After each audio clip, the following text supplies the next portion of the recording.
A nam razložite malo več o tem, pravzaprav kaj se zadaj dogaja s tistimi, ki kavo proizvajajo?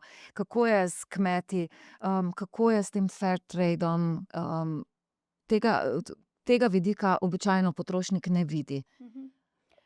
Vi Ne imate vpogled v zakulisje? Ja, običajno se ne sprašujemo, kaj vse vpliva na ceno. Mi recimo smo zelo povezani s pridelovalci, in vemo res, da ni enostavno pridelati kave. Res smo, zdaj sploh odvisni od podnebnih sprememb, ki so realnost in so tudi pogoji za pridelavo kave vsako leto težji. In a ne, kava je dejansko sadež, ki ga je treba obdelati, na tak način, da se ne pokvari. To je res, so postopki, tudi obiranje kave ni enostavno in ogromno dela vloženega. Res je, da so ti izvozni postopki zelo centralizirani še, tako da recimo sploh v Afriki je zelo težko priti, da bi bil neposreden odkup od kmeta, ampak gre to preko, zadrug in potem, institucij, ki na nivoju države, skrbijo za izvoz. Tako da in vsak, ki je vpet v to verigo, seveda vzame, svoj del in na koncu pride cena taka, kot je. In mi ponavadi, ko gremo se za neposredni odkup od kmeta, je v bistvu kava ne pridemo z boljšo ceno skozi, kot če kupimo od nekega večjega, distributerja, v Evropi recimo. Am, potem, besedne zveze, kot so fair trade, direct trade, a je to, past za potrošnike? Je to oglasno sporočilo ali kaj od tega dejansko drži in potrošnik tudi s tem, morda z nakupom takšne kave, nekaj res prispeva k nekomu, ki to predeluje, Um, prideluje? Prideluje. Ja, zagotovo je dodaten plus. Mi recimo nikoli se nismo odločali za certifikat, fair trade, ampak probamo udejanjati model direct trade, kar ni vedno enostavno. Hm, je v bistvu včasih to dodaten marketing, ampak mi se res trudimo, da pač, plačamo kakšen evro več za kilogram, zato da ohranimo, dolgoročno sodelovanje. Radi se vračamo k istim pridelovalcem, zato da, ne skačemo, ne iščemo kar naprej novih dobaviteljev, da imamo zagotovljeno neko konstanto dobave kave, da je kava kakovostna in da, nenazadnje gradimo poslovne odnose in ti odnosi so tudi, pomemben del. Hm, omenjali ste že, različne, celine, morda različne države, iz katerih ta kava prihaja. Vi imate v svoji ponudbi, ne vem, pa je kava iz, Srednje Amerike, kava iz Južne Amerike, omenjali ste prej kavo iz Afrike, v trgovinah velikokrat vidimo 100 % arabika. Kaj to pravzaprav pomeni? Ali pa kako to poreklo ali pa različni kontinenti, različne države, kaj nam povedo o kavi, ki jo pijemo? Okej, mogoče najprej ta izraz stoprocentna arabika. To je, po zakonu mora biti, oziroma pač, na embalaži, da je to kave sorte arabika, se pravi, tako, to je sorta kave. Nam pa ta izraz ne pove pravzaprav nič, od kje kava prihaja. Tako da, Katere sorte pa še poznamo poleg arabike? A je še več različnih sort? ena izmed najbolj poznanih je potem še robusta. In tukaj to sta dve sorti, ki jih najbolj poznamo, ki sta najbolj prisotni. V primerjavi med tema dvema sortama arabika še vedno velja za kavo, ki je kakovostnejša. in pa, ima več okusa, je bolj, v tem gurme segmentu. Robusta je pa kava, ki je manj zahtevna za pridelavo. Predvsem v zadnjem desetletju so se naredili veliki nasadi v Aziji, predvsem z namenom za pridelavo instant kav. Je kava, ki je cenejša, zato jo recimo, večji pražarji vzamejo kot neko osnovo za svoje mešanice in potem dodajo malce, arabike, zato da pač ima, kavna mešanica vsaj nekaj okusa.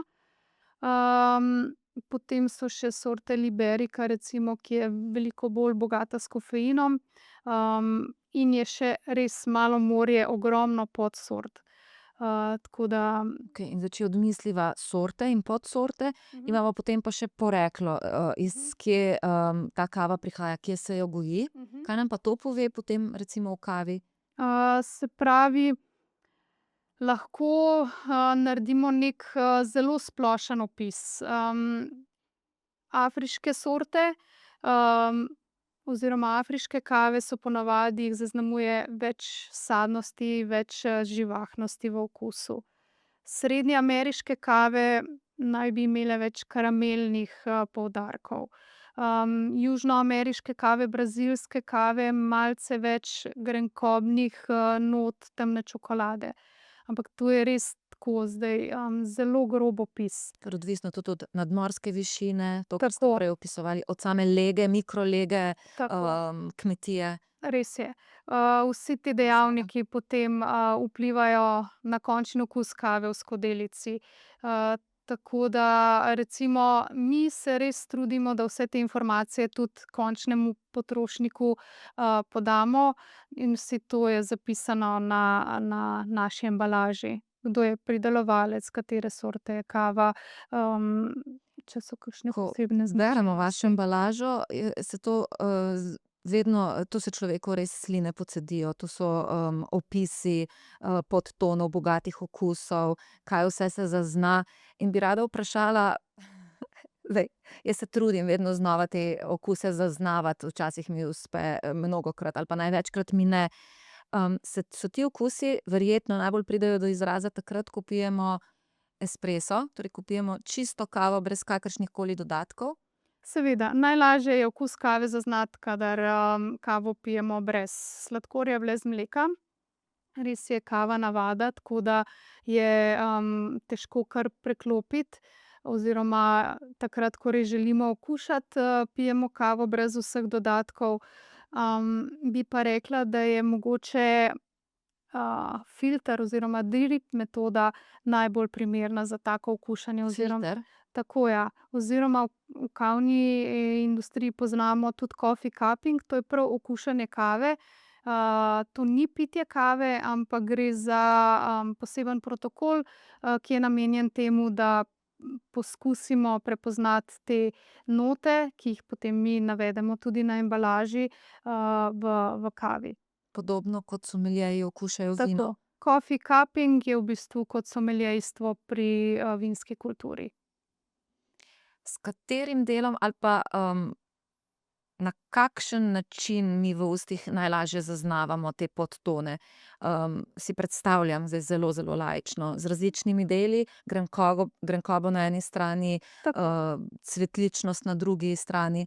In dejansko je torej pomembno, da se vsi ti okusi zmešajo in Se pravi, pri coffee cuppingu imamo tako, kolesje okusov, ki nam je v pomoč. Se pravi, ne vem, en del je več sadnosti, drugi del je malce več karamelnih, okusov in potem je ogromno tudi podokusov. Zagotovo je tukaj, vaja dela mojstra, se pravi, več ko dokušamo, več lahko zaznavamo. Tudi, jaz pogosto zaznam neki okus in ga ne znam, izraziti. Tako da ja, čim več okušanja, lažje je potem, se tudi izraziti, spoznati, prepoznati, različne okuse. kako denimo svojo kavo pripravlja vaš mož, ki ste povedali, da jo pije od otroštva dalje? Mimogrede, kaj je ta starost, ko začnejo v Hondurasu otroci piti kavo? Ja, Umar pravi, da jo je začel piti pri 2 letih. Črno kavo s kofeinom. Tako, ja. Uh, Se pravi, njihov tradicionalni način priprave je prav ta filter, midva praviva drip priprava. Gre za malce bolj grobo mleto kavo, ki se samo prelije z vodo in potem, lepo kava, voda, gravitacija. In v spodnji posodici v bistvu, ko se prelije kava, z vodo, potem ta voda lepo, pronica, vzame s seboj okuse in, dobimo zelo čist, napitek in ga je lažje okušati. In to kavo spijemo kako hitro potem, ko pronica v lonček? Takoj? Jo lahko pogrevamo? Tako kot vidimo pri Američanih, ke pol tisto tam stoji, postane pol dneva? Raje ne. Ja. Naj bo kava res sveže pripravljena, je pa fino, da se malce ohladi, zato da jo lažje okušamo. In to je recimo najin jutranji ritual tudi postal. Tak način priprave.